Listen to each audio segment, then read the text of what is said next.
like as much as I appreciate everybody's like high praise for like how well we've been showing, I just know this is just too early, right?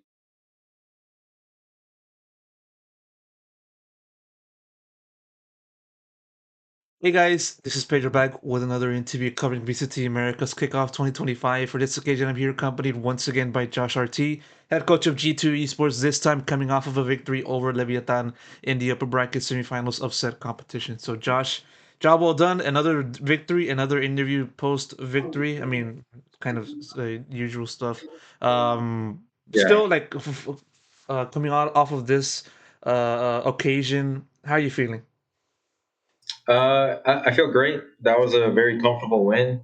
The players were adjusting really well, and even on like bad situations where we were like placed in 2v4, two like uh, hard situations that we had to clutch out of, like we were able to clutch out of it. So there was no hitch or interruption to our game plan. We just kept going, and that was the result. We had a nice 2-0 win. Mm-hmm.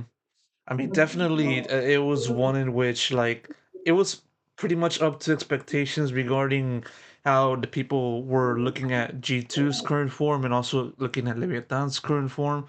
And yeah, like I just said, all in all, a pretty clean showing. Obviously, there was a few setbacks along the way. Obviously, I'm looking at map two. You know, literally near the end of like um fracture in which you guys were up on top around like 9-5 ish type of thing, and then Mhm. Leviathan tied all the way to even at 9 rounds Yeah. apiece, and then like you guys won 10-9 to make it 10-9. After that, you call a timeout, and then basically from that point on, you guys closed the show. Going into that latter time frame, you know, the timeout post 10-9, what did you kind of say to the team, you know, amidst Leviathan's comeback and then, you know, the need to brush that aside? So like I was actually hoping to reserve my timeouts. Like normally, it's funny. Like I see the chatter online, like, "Hey, Josh doesn't call timeouts in these moments," where I view it as just like if my players are calling the right things and I agree with like how they're processing the information throughout the game, I don't need a timeout. And in fact, it probably helps the other team. So, but in that moment, I felt like I had to just because I think it was off a fresh 1v1 loss from IGL playing against his old former teammate, Ian. So or Tex, knowing that like that could be kind of tricky and how to calm down emotions. And I remember how my players were like still trying to figure out like what the setup was. I had to call them and just give them time to make the setup, remind what the protocols were for that setup, and then the rest is history, right? Mhm. So it's just one of those like calm down, let's just close this out kind of timeout. Yeah, definitely, and it ended in the way that that you hoped for, and yeah, like obviously, like when it comes to looking at Leviathan, obviously it's a different face from from the type of team that you guys face in both stages, uh, playoffs, and so obviously, like there is a different beat to them, and so what I asked to you is sort of on top of just looking at the takeaways from facing off against Leviathan, and also like looking at the teams, or more so their form, how do you feel like, you know, taking on this Leviathan team contrasts with last year's battles, given, you know, the new players onto that squad? Yeah, I mean, I always treat this seriously because Lev got our number last year multiple times and denied us a few chances to make a deep run. They knew our players well. We knew them very well, and in those last like couple of games, like they were able to get us, namely the stage two finals and the champs like playoffs, right? So like that was a focus. Like we wanted to beat them really bad. I know they're in a new stage, a new form, but you still got to put respect to their player names, right? And the coaching staff. Like they're able to execute a really good game plan. You still got King, Tex, as like the returning members. You got Incom, and you got Demon One and Natan to infuse new blood. And they are no slouches. Like that is a high firepower team. If you look at it on paper, they will shoot. So like going into the game, it was no underestimation by any of us. But I did tell them like this is probably they're probably at a stage of their team where they're still trying to figure out their identity and their team play. So their winning condition is most likely going to be to have like these heroic moments, putting the pressure on us, whether it be like set plays and like just trying to find like these little timing moments where like if we're not tight in fundamentals focus, like they'll pick us apart because they have such strong hitters. So it was just about like not giving them a chance or opening. I mean, like looking over into map one, it kind of felt like you guys already had an idea as to like where the likes of Demon One was going to be at, even like staying at an angle for as long as possible because you guys know that like they were there, and it was just a matter of them moving for you guys to then pick off. Did, I mean, was it basically like that?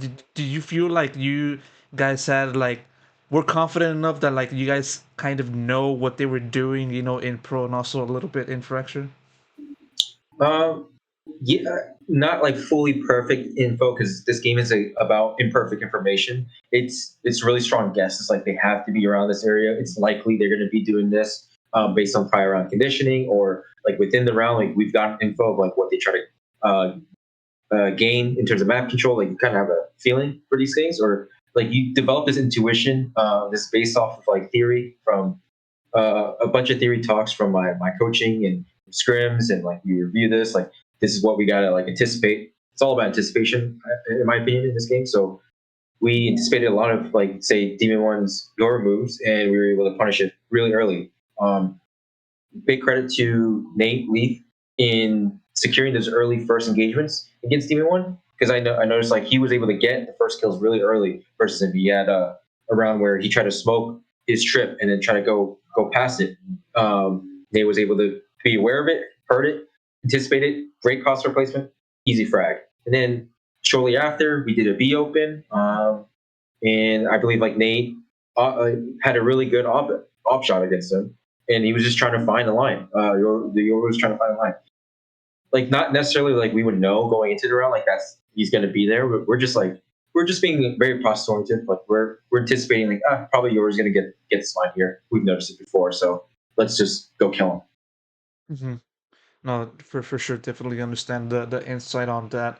I mean, you kind of mentioned Leaf right there, and obviously, like, it'd be fair to say that like Leaf has been performing as like one of the best players, or probably the best player in kickoff so far, playing the chamber and device. I remember asking a few questions to him about like whether or not like we're going to see a lot of him on device. We're seeing that happen, and so looking at Leaf pop off and just kind of out frag like everybody else, like Jogamo. Like, damn it, it's supposed to be Jogamo's job to do that kind of stuff.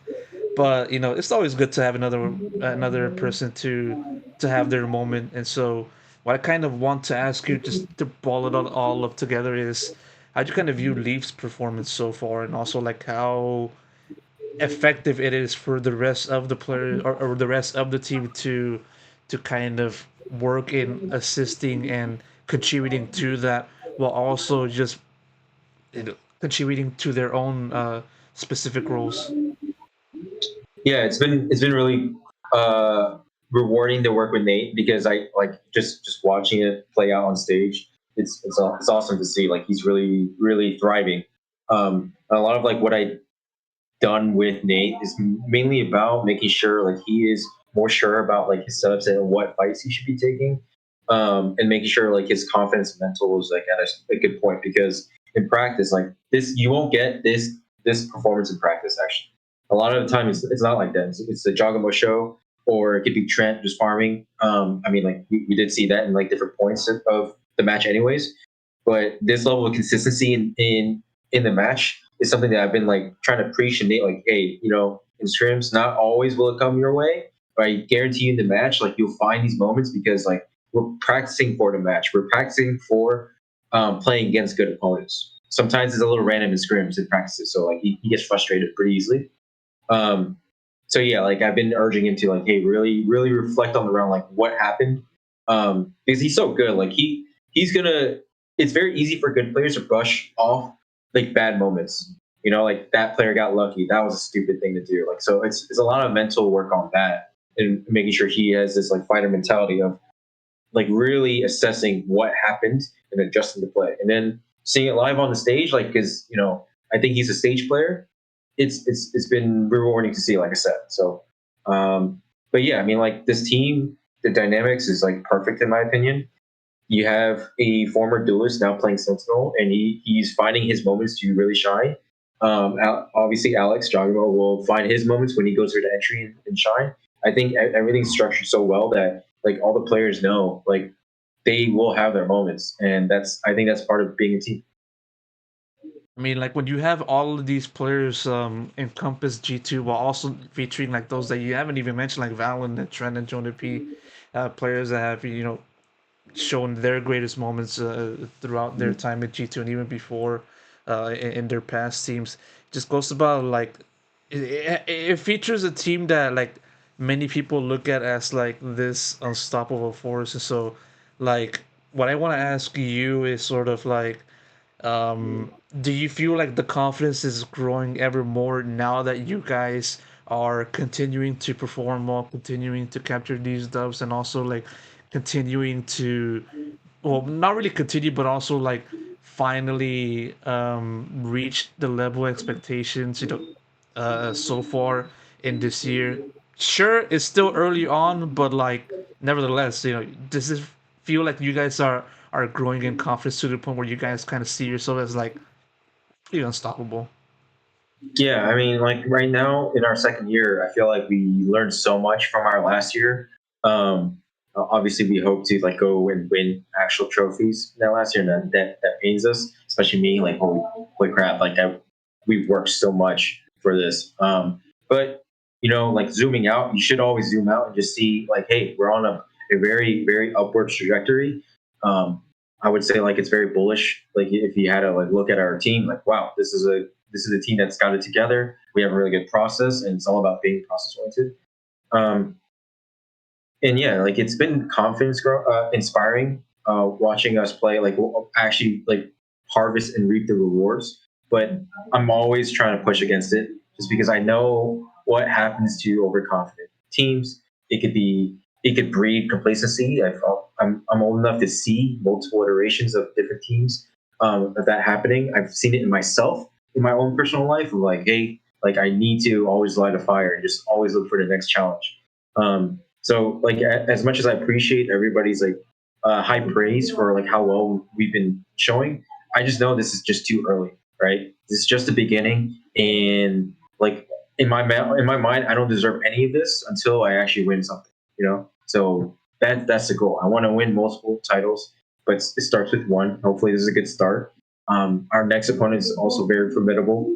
They're no slouches, and it'll just keep going. It's just next challenge, and that's how far we honestly have to view it, right? Next opponent, and let's just beat them. Hmm. Always Yeah. humble as you are, Josh, and definitely a continuation of this humbleness I'm familiar with. One more question I want to squeeze in before I wrap it up. You kind of said it right there, Sentinels. What's your impression of them? Given that they're basically on a similar run as they were back in kickoff last year. So, biggest challenges that they present to you, and what is it? I think the player quality, the team play, and obviously the coaching staff, like overall the packages, like they're a very good team. And it's funny because they were actually a little bit behind on the meta, and then we scrimmed them in the off season when the Teo implementation, like when Teo first came in, we were actually the first to run your breach Teo combination. We destroyed them on a scrim. They are just like, okay, we should just use this combination and just use it ourselves. They applied it, and and then just seeing that, like, oh, imitation is like the greatest form of flattery, I suppose, right? So seeing them execute it does make it kind of fun to see, like, okay, well, we'll see how our ideas clash in this next fight. So high respect for those guys. Like they are very very good. The players are great. I just think personally, I think our team play is on another level. So as long as we lean into that, I think that will be our advantage going to the next match. Definitely looking forward to that next match for you guys between your team and Sentinels, and hopefully continuing that momentum into the finals. Hopefully, of course. And so, Josh, Yeah. thank you so much for another interview. Really do appreciate it. best of luck goes to the team. But most importantly, as you kind of already know the final words, best of luck goes to you most of all. Thank you. I look forward to more interviews in the future. Yeah. Thank you so much. Thank you so much.